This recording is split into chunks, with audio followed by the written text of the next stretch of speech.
Good afternoon, LD4. This is Sandra Christensen coming to you again live on the Voice of the People podcast. And today we're going to have a special time today because I did have a guest lined up, and she is my good friend, Heather Rooks, who is the board president of the Peoria Unified School District.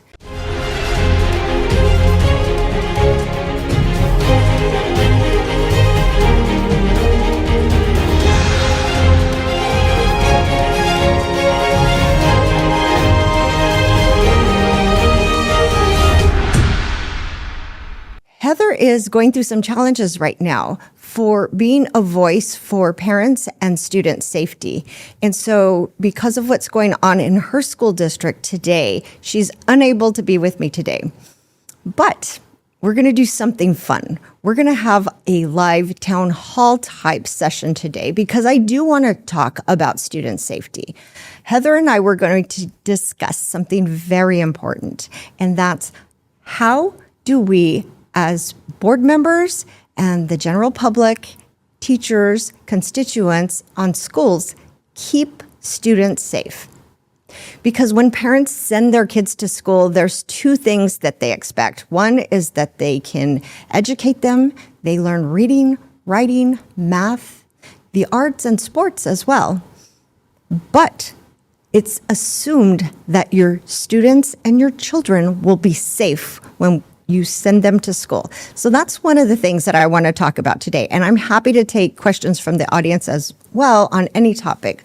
But this particular topic is near and dear to my heart. So I want to start with a recent article that came out from AZ Free News on May 3rd, just a couple days ago. And the title of the article says, "Family intends to sue Phoenix Elementary School after girl assaulted by illegal immigrant." So this kind of touches two really big issues that Arizona is facing since we are a border state and we have some concerns in our schools, at least in recent months. The article goes on to say that the Orangewood Elementary School in Phoenix may soon be sued for alleged security failures by the family of a 10-year-old girl who was sexually assaulted by a criminal alien. And then it goes on to give information on that. So if you want to find that article, it was the May 3rd issue, AZ Free News. And it really brings to mind a greater problem. So as I mentioned, parents expect their children to be safe. But when districts fail to protect children, then the children are the ones that suffer. In my own district, as I've mentioned before, I serve on the Paradise Valley Unified School District. And even my own district, we have fallen short a few times for protecting students. An issue that we've had in the past was students dating teachers. Now, I understand that when you're in the high school level, that some individuals say that it's a new term called minor attracted persons when somebody is attracted to a young person. But coming from my generation, I'm a little bit old school. To me, you call a spade, and it's pedophilia. If you are an adult person that is in a school and responsible for keeping students safe, you should never date a student. So that's what I'm starting with today. I'm going in for the kill, I guess, if you will, and just talking about a very uncomfortable subject. I want to read something that each of us are responsible for. Anyone that is working with kids, we are mandatory reporters.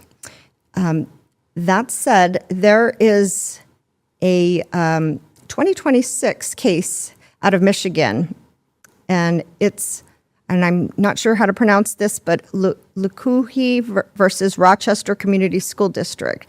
And it's really worth taking a look at because an elected board member was censured and lost her responsibilities after speaking directly to her community about a public issue.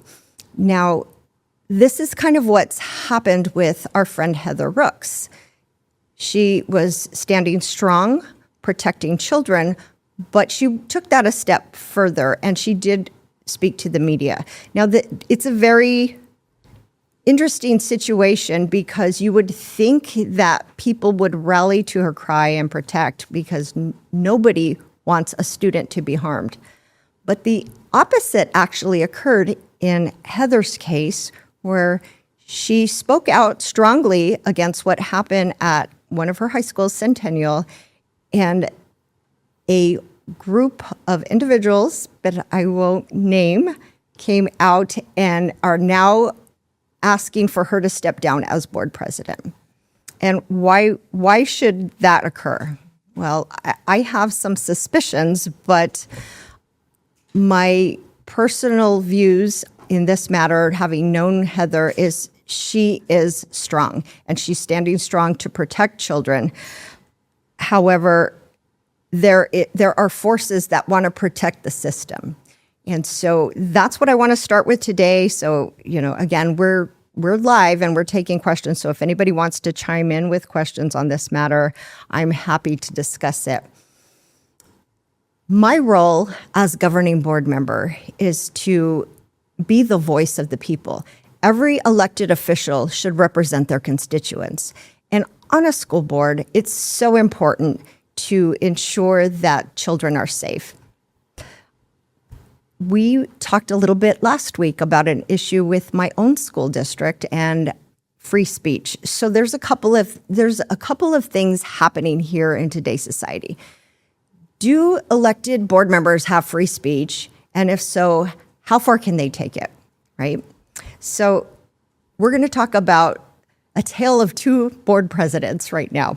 So we have Heather on one hand, who is standing strong to protect children, and she's trying to be silenced at every turn. And the powers at be don't want her to call attention to the high school and the situation that happened in her school. My school district, on the other hand, as we discussed a little bit last week, we also have a board president that has made statements, and I will defend anybody's right for free speech because I'm a constitutionalist, and I know that just because you're an elected official, it does not mean that your First Amendment rights are taken away as a board member. As a board member, we also have to deal with the will of the board. So we cannot speak on behalf of the entire board. Usually it's a 5-member board, but we do have our own opinions and we can state that. What happened in Paradise Valley last week, though, took it a step further. So our board member, Mr. Pantera, who is our board president, had 2 posts. One of them was fairly benign. It was a call I think it was May Day, something of that nature, is on May 1st for people to not go to work, not go to schools, and to stay home and to not buy anything. So, my opinion, free speech, he's allowed to post. But the second post is what really upset a lot of people in my district, and it made national news, and I think a lot of people got a hold of that second post, and it was calling, I have to be very careful because I don't want to disparage a board member, but basically it was inciting violence. I will say that. As elected officials, we have to hold ourselves to a higher standard. And in my opinion, yes, we have free speech, but elected officials, board members cannot incite violence. Our schools represent the children there in the schools, the students, also the teachers, administration, and the public, and you. We are your voice. And when we make statements that incite violence or may call for things that are illegal, then we need to take pause. So going back to Heather's story, what did she do? What was her crime? Why are they asking her to step down as board president? And I will be quite honest, I don't follow other school boards closely. I'm like you, I've seen the news stories.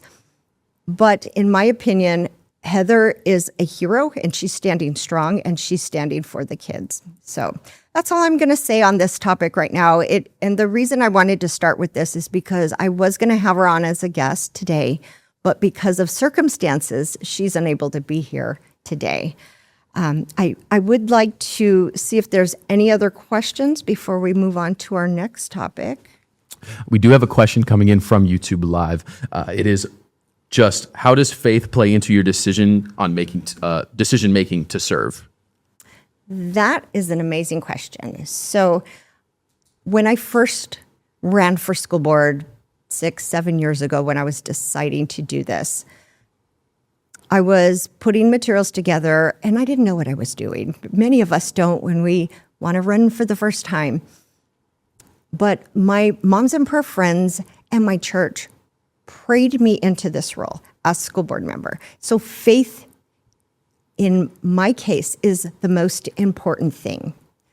I think everything that I do, everything that I strive to do with integrity and treating people with fairness and kindness comes from my faith. And so to me, faith is very important. It's very interesting because when I was putting my campaign material together and building my website, I had a line about God. I don't remember exactly what I put. And somebody told me, well, I've been in politics a long time and I would remove that because you're going to offend somebody. So what did I do? I made it bigger and I put it at the top of my website because I can't separate myself from my faith. That's part of my identity. It's part of who I am as a person. And I'm unashamed to be a Christian. And that isn't to say that I will demean other faiths, but that's who I am. So it's a very important part. So I appreciate the question. And yeah, I wanted, is there another question? Because I might take this a little further. Yeah, and actually, I have a question from the audience here, just to expand on the faith. Yes. In the classroom. Yes. Right. What is your position with faith in the classroom? So there is a lot of debate about separation of church and state, right? And we've all heard it, right? I thought it was in, like, before I was well versed in all of these things, I thought it was in the Declaration of Independence or in the, Bill of Rights or something, because we hear that all the time, separation of church and state. It's not in the Constitution.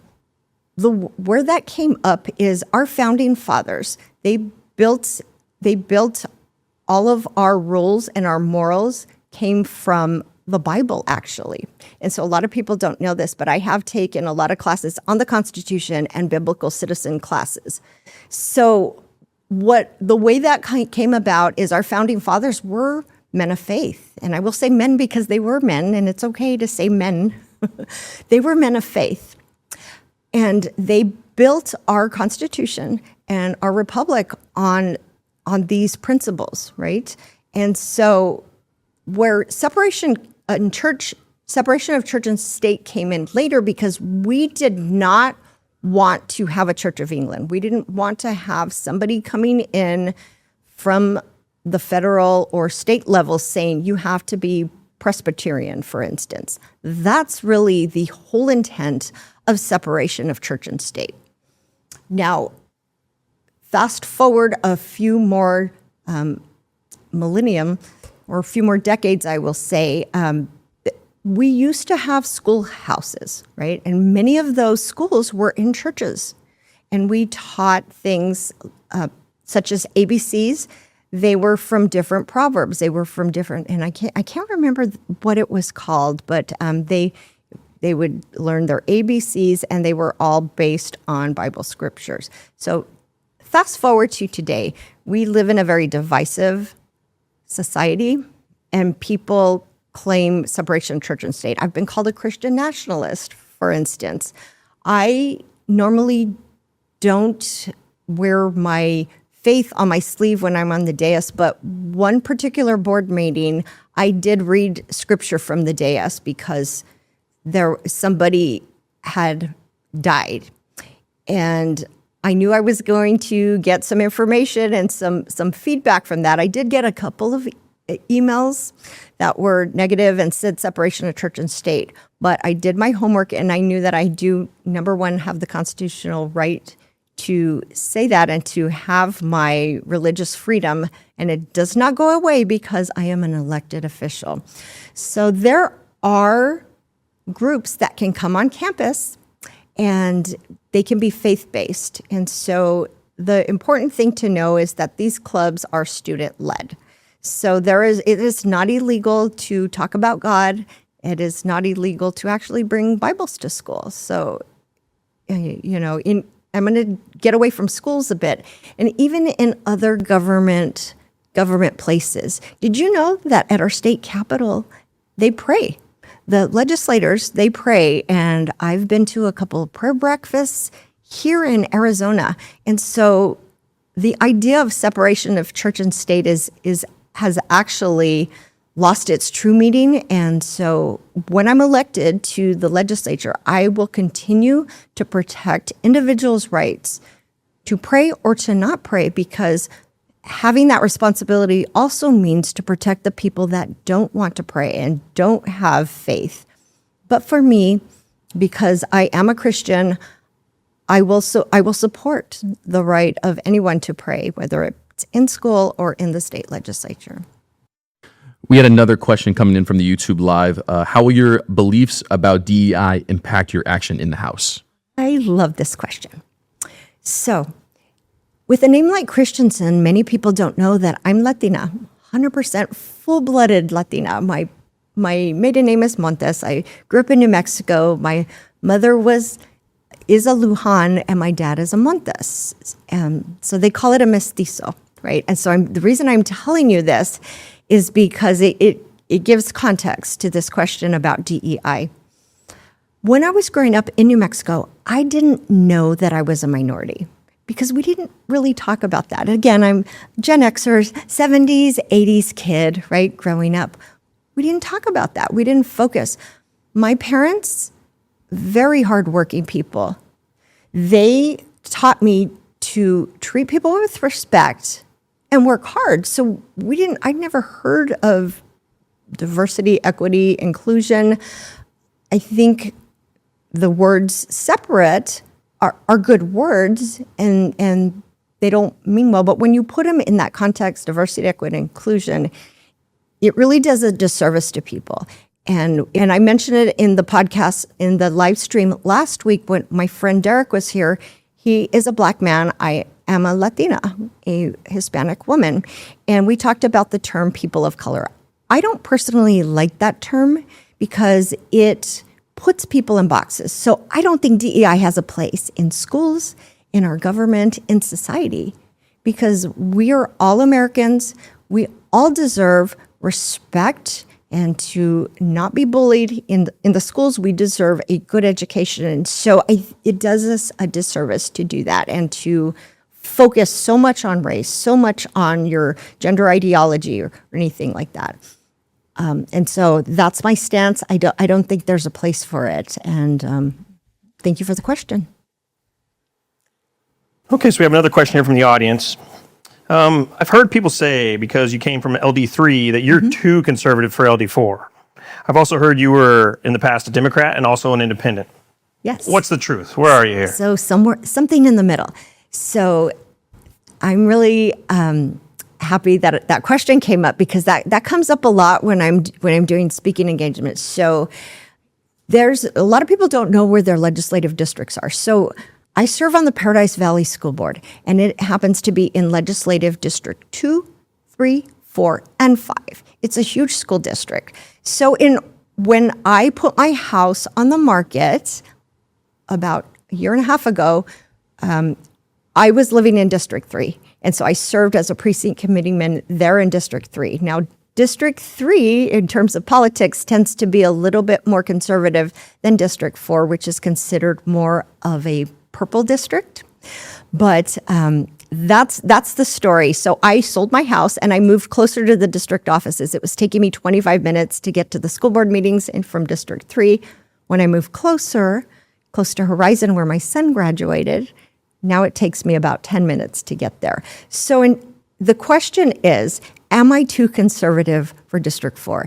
That makes me laugh because is it too conservative to want great schools? Is it too conservative to want a strong, thriving economy with lower taxes? Is it too conservative to want safety? I will argue that even Democrats want that because my family is Democrat. Yes, I grew up Democrat. I was an independent most of my adult life. When I ran for office, I felt that I needed to choose a party that aligned closely with my values, and that's when I changed my party to become a registered Republican. And although I am a Republican, I think I'm in a wonderful position to be empathetic to everybody because I have been all parties. I'm on a school board. I'm the only Republican on that board, and I'm able to get stuff done. I'm able to treat people with respect. I still hold strong values, and I hold the line: fiscal responsibility, keeping students safe, school choice, but I don't have to beat people over the head with the Republican mantra to get my point across. So I actually really like that question because I have such a diverse background, and I think I see things a little bit differently because I don't just look at party line identity. Yep. I have another question coming in from the YouTube Live. This one about, you've mentioned the Mississippi Miracle. Can you explain to us kind of just what that is and how it can be beneficial to Arizona? Okay. So yeah, that must have been somebody that heard me speak before. So my number one reason for running is I want to make schools centers of academic excellence. And in order to do that, just throwing more money at the schools is not going to cut it. So I did print out some data today in case that information came up, in case that question came up, because I wanted to get this right. So Mississippi used to be Arizona. They used to rank nearly last in every category. In 2013, they were nationally ranked in fourth grade reading 49th. And today, I have 2024 results. They were tied for 8th. How did they go from 49th to 8th?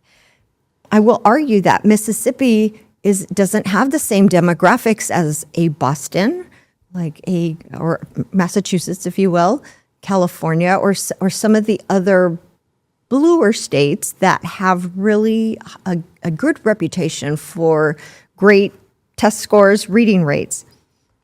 They also, I'm looking at their national standings. So in 2013, their baseline, they were bottom of the country. Now they're outperforming wealthier states.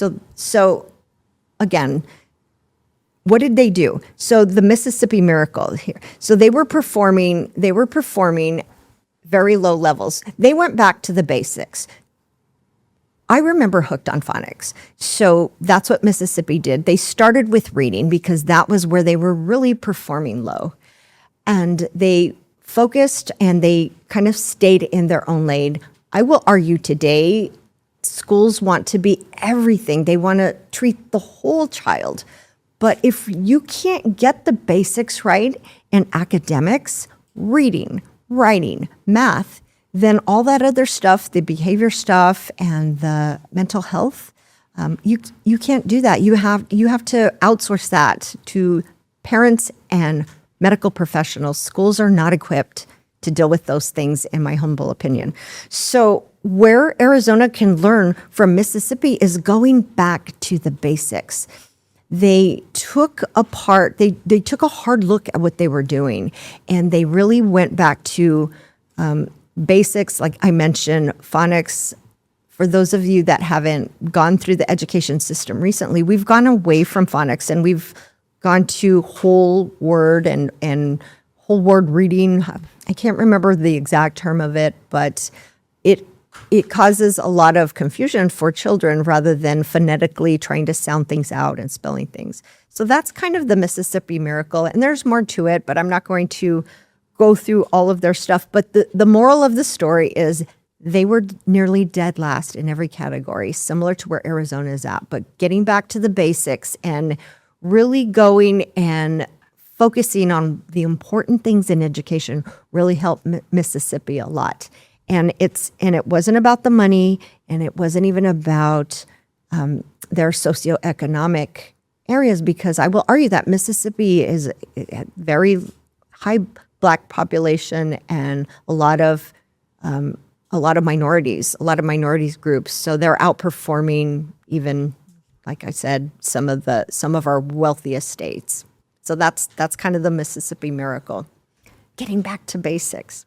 Another question coming in from the YouTube Live again. On this kind of realm of education, what is your own personal educational background? So I graduated from New Mexico State in 1994. I mentioned I grew up in New Mexico. I studied business and information technology. Back then, it was called business computer systems, because I am old and I grew up when they were just developing PCs. So it was funny when I say I was an IT project manager, people think, oh, you probably know all this high-tech stuff. Well, I was a COBOL programmer starting out, so that was a long time ago. But my background is business and technology, and that's my BBA. But I also took a lot of other classes. So when I was at Honeywell, I did take a lot of master's degree classes in information technology and business. And then I did a bit of a spin. So let me remember the year. So in 2004, 2003 area, I had been working for tech companies. My husband and I were empty nesters, and I decided I wanted to go back to school. So I went back to school to study veterinary medicine, because I had always wanted to be a veterinarian. I always, when I was a young kid, I often brought home stray dogs, and I just always loved animals. So I did get into UC Davis School of Vet Med, but at the same time, I had a child. And so as an older student, while I was passing my classes, it was very difficult trying to raise a newborn baby and going to school. So I did make it through 3 years of my 4-year doctorate. I was just 1 year shy going into my teaching at the veterinary teaching hospital. But I'm proud of that accomplishment, because UC Davis School of Vet Med is always one of the top 5 in the world, not just in the nation. So I'm very proud of that accomplishment. And after that, I ended up being a practice manager for a very large hospital that I ran in Central Phoenix, which was called Alta Vista Veterinary Hospital. So it's so interesting when you show up and God uses everything, even things that you think may be mistakes, like not finishing school. He used it. And because I had that strong business background and a love for animals, I was able to come on board as a practice manager for a large veterinary hospital and use my skills both in veterinary medicine and in business. And I did very well at that time. Okay, so we have another question here from the audience, and we're running out of time here, so this will be our last question, and we're going to totally switch gears on you. Great. All right, so this question is going to be pertaining to something that's near and dear to everybody, regardless of party lines. What is your take on the water crisis for Arizona? So this is a great question, and I was very naive when I first jumped into this race, because my take on water was, hey, we live in a desert. There's not enough water for everybody, and our population keeps growing. I was very wrong that it was that simple. So the water situation here in Arizona is a very complex one.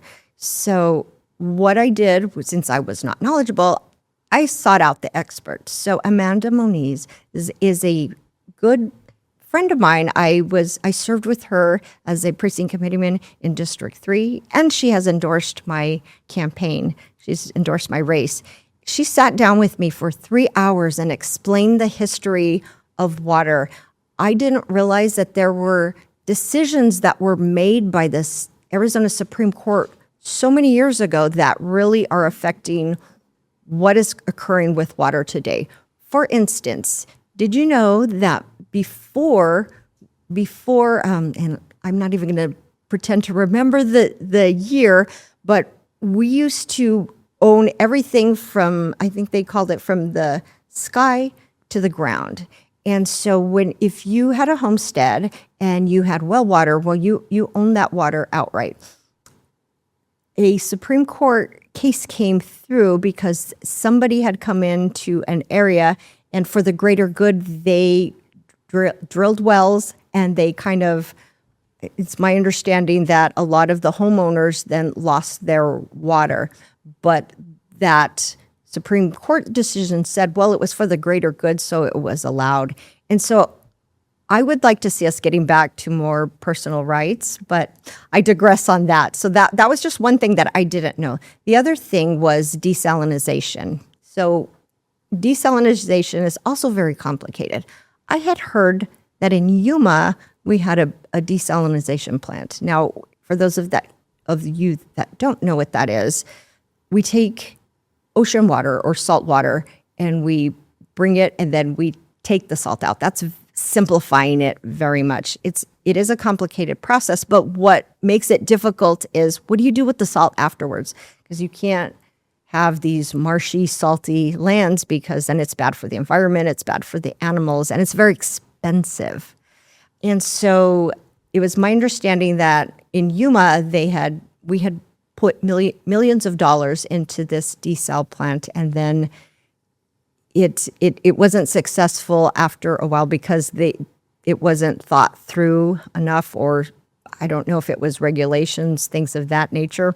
But that was something that I was also learning about. So that is an option. We can take water from Mexico and process it, but we have to have better and smarter ways to use the desalination. The other thing that I found out, I spoke with another individual who does deep water drilling. And so this term is called pure water. I keep hearing that we're running out of water in Arizona, but this individual who's an expert in deep drilling says that we do have plenty of water, not just in our aquifers, but if we do deep drilling and think about other options for water, that we do have plenty of water. I'm going to just do two more points and then I'll wrap up on the water topic. But there are some challenges going forward because the Upper Basin, Colorado River states, we're fighting over water rights, and that needs to be settled. I'm not going to weigh in on that today, but just know that I am doing research on that. There is also some newer technologies that have helped to clean up our water, and it's not a very attractive campaign marketing thing right now, because I've heard it called from the toilet to the tap. And so I don't know, it just doesn't sound very appealing to me. But what I will say is we do have really good technologies that are cleaning up reclaimed water and old water, and the filtration systems are getting better. So as technology increases and gets better, then we can have better options for water. So I will continue to do more research on the water. I may have flubbed up a couple of the stories because I was speaking off the cuff, taking a question from the audience, but I will continue to do more research on this matter. And so we're going to wrap up for today, but I appreciate you doing this town hall live with me. It was a lot of fun, and I hope you know that I'm here for you. I'm Sandra Christensen, and I am the voice of the people for LD4. Thanks for joining me today, and I hope you remember that I'm going live every Tuesday and Thursday from now until Election Day, and I'm here to take your live questions. Thank you, and have a blessed day.